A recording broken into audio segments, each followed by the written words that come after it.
Baba kayo dito sa Cape de Aguilar Road. Yan. Ganda ng view.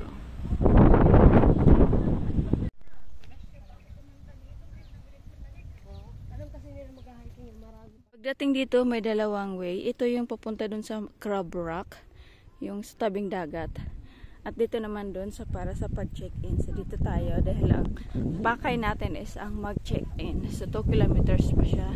Cape de Aguilar, 2 kilometer high level transmission station. So here.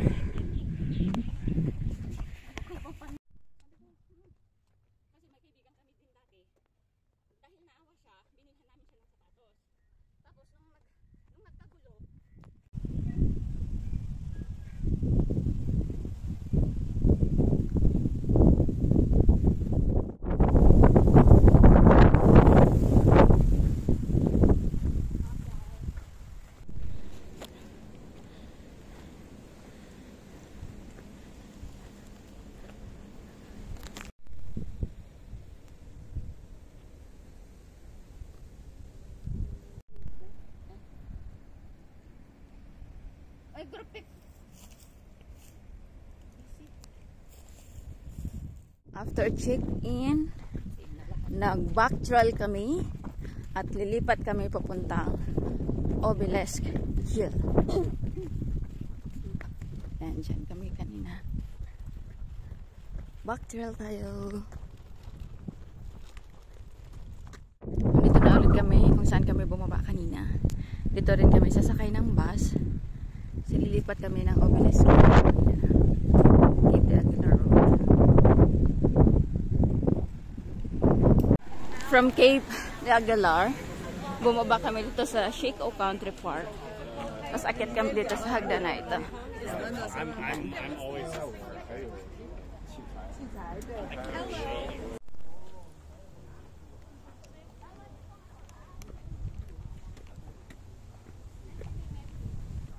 Pagdating dito guys, muntik na siyang matumba. Dating dito guys, meron ditong hindi gaanong makikitang trail. So sinundan namin yung mapa. Kasi hindi kami pwedeng tumawid doon, daming pulis doon kasi sa kabila kanina sa kalsada, mas malapit sana doon.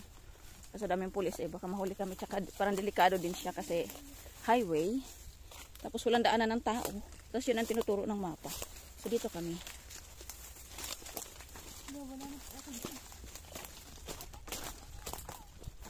Check in na? Wala pa. Layo pa.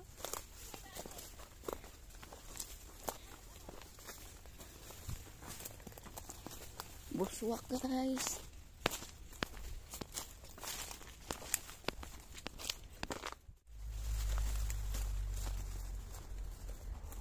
Nahirapan pa ako tapos hindi naman nakaon ang kamera. Nahirapan pa ako sa hawak ng isang kamay lang.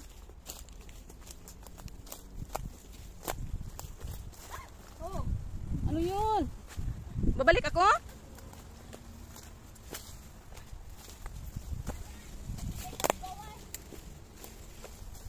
Tuminaw na si Go Wild? Hindi na siya nag-wild? Mas malapit sana kung dyan kami sa kalsada dumaan. Kaso nga, maraming pulis kanina. Tsaka hindi talaga siya daanan ng tao. Kaya delikado. Kaya umakyat kami sa taas. Naghanap kami ng way. Patawid dito. That's why we're here.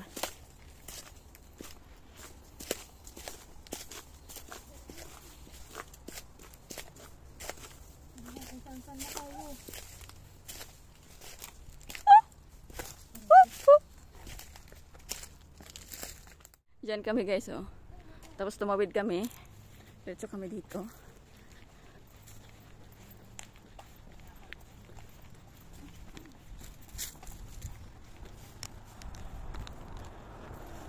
Meron naman daan dito, ba't kayo nagsusuot doon? Tingnan nyo, may hagdan dito. Mas okay sana daanan dito.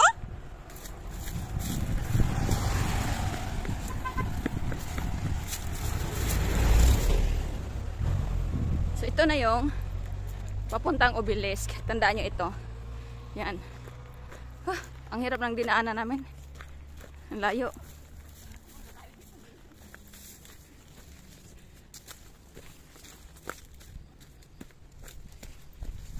Aray! Uy! Ito yung tandaan nyo dito sa obelisk. Nag-back trail kami. Hindi na kami pumunta dun sa obelisk talaga. Nag-check-in lang kami. Tapos dito abang kami ng masasakyan. So that's all for today's hiking.